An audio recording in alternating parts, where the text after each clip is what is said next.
The Kanchi Kailasanadar temple is one of the most ancient temples in South India. This stunningly beautiful temple is situated in the historic city of Kanchipuram.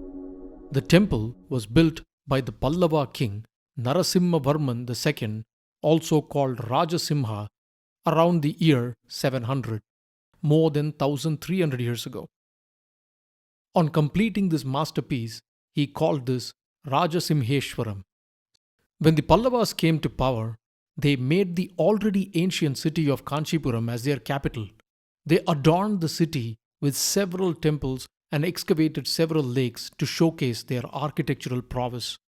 This temple is built of sandstone and it still stands today after 1300 years.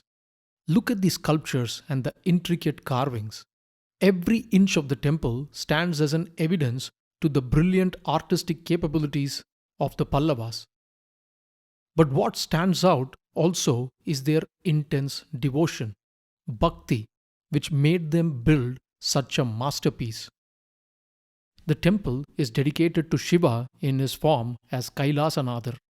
When scholars talk about bhakti, devotion in ancient India, often they talk about various sects, each of which venerated one aspect of the god energy as the supreme Ishvara. The major ones being Saiva dedicated to Shiva, Vaishnava dedicated to Vishnu, Shakta dedicated to Shakti, and then Kaumara dedicated to Kartikeya, Lord Muruga, Ganapatya dedicated to Ganesha, and Saura to Surya. Often, historians and scholars focus on highlighting the differences between these paths, but they forget that devotion in Dharma is very different from devotion in the other faiths. In Dharmic Bhakti, devotion to a particular form of God does not mean the rejection or denigration of the other gods. A true Shaiva, immersed in the worship of Shiva, considered Mahavishnu a god as well, and a true Vainava, immersed in the worship of Vishnu, respected and considered Shiva to be a god as well. They would never denigrate the gods or desecrate the temples of the other sects. And this was true for the major texts of each of the sect as well, as we have already seen. In the Shiva Purana, Shiva tells Daksha, Sarva Bhutatmanam Eka Bhavanam Yona Pashyati Trisuranam Bidham Daksha Sashantim Adigachati. He attains peace who does not see any difference among the three deities who constitute the self, the Atma of all living beings. And in fact, the Shiva Purana also cautions Yakaroti Tridevesu Bheda Buddhim Naradama Narakesa Vasen Noonam Yavada Chandratarakam. A person who actually differentiates between these three deities certainly stays in a state of suffering, Naraka, as long as the moon and the stars shine. And in the Srimad Bhagavatam, a Vainava text, the Devas extolled Shiva as follows Gunamaya Svashaktyasya Sargastithi Apyayan Vibho Datse Yada Svadrig Bhuman Brahma Vishnu Sivabhidham.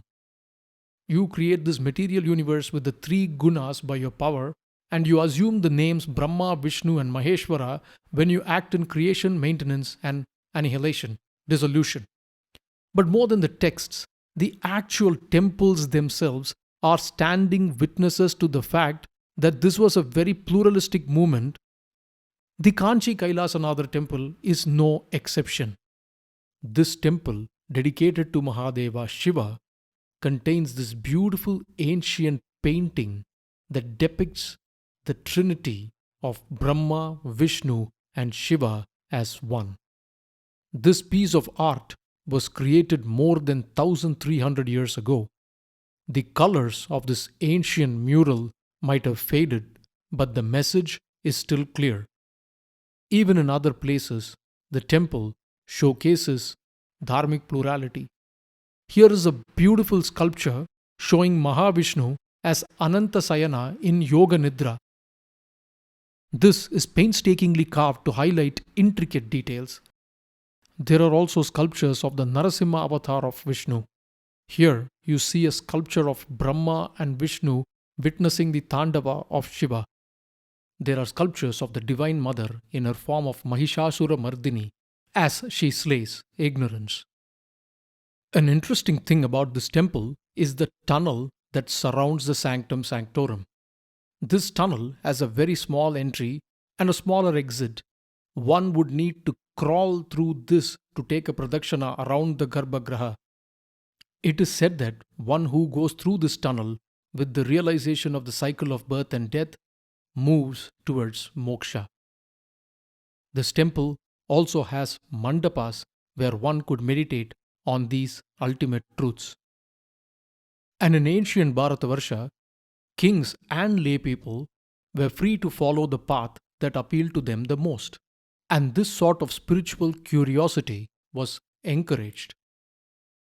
In the spirit of dharmic pluralism, the Pallava kings also built the Vaikunta Perumal temple, also called Parameshwara Vinnagaram, dedicated to Mahavishnu, which is among the 108 Divya Desams, holiest places of the Vaishnava tradition. This pluralism was also not restricted to one king or one dynasty. This continued even when other dynasties took over. Take this very temple for example. It was built by the Pallavas, but the later Cholas and the Vijayanagaras protected and maintained the temple, and they contributed to the development of the temple. They did not destroy any particular carvings or idols within the temple. They loved and venerated all aspects of the infinite. In fact, the ancient city of Kanchipuram in itself is a testament to this phenomenon of dharmic bhakti. The history of this holy city dates back to thousands of years. It is one of the 7 sacred cities of Hindu Dharma. Temples have been built here since time immemorial by kings and sages. Kanchipuram came to be known as the city of 1,000 temples. Even today, it boasts of huge ancient temples dedicated to Shiva, Vishnu, Kartikeya, Ma Shakti, all right next to each other. None of these were destroyed by kings who had one of these as their Ishtadevata. This is very important. In fact, the opposite was true. The great king Rajendra Chola, who built Gangaikonda Solapuram, a magnificent temple dedicated to Mahadeva Shiva, also bestowed lavish gifts for the upkeep of the ancient Uppaliyappan temple, dedicated to Mahavishnu in Kumbakonam. The Uppaliyappan temple is also one of the holy Divya Desams of the Vaishnava tradition. And this veneration extended to all the dharmic paths. Very close to the Kailasanatha temple in Kanchipuram is the Trilokyanatha Jain temple. This temple, dedicated to the Jina Tirthankaras, was also constructed by the Pallavas, probably by the king Simhavishnu. The later kings, even though they might have followed different paths with different Ishtadevatas, also took care of this temple. This Jain temple has inscriptions that record the contributions of not just the Pallavas, but also the Cholas and other kings up to the Vijayanagara king Krishnadeva Raya in the year 1509. So for centuries, no matter who the kings were or who they professed devotion to, they protected all these temples. And we shall see that this is true not just in the southern parts but all over ancient India. All forms of the Supreme Absolute are depicted and venerated in almost all of the ancient temples. Just 100 or so kilometers away from Kanchipuram stands the temple of Gudimallam dedicated to Mahadeva Shiva. This is a very ancient temple. Parts of the temple structure and the actual linga here has been certified even by the Archaeological Survey of India to be more than 2,200 years old. Here too, there are dedicated shrines to Brahma, Vishnu, Ganesha, Kartikeya, among others. Dharmic devotion was and is about understanding the underlying unity in these philosophies.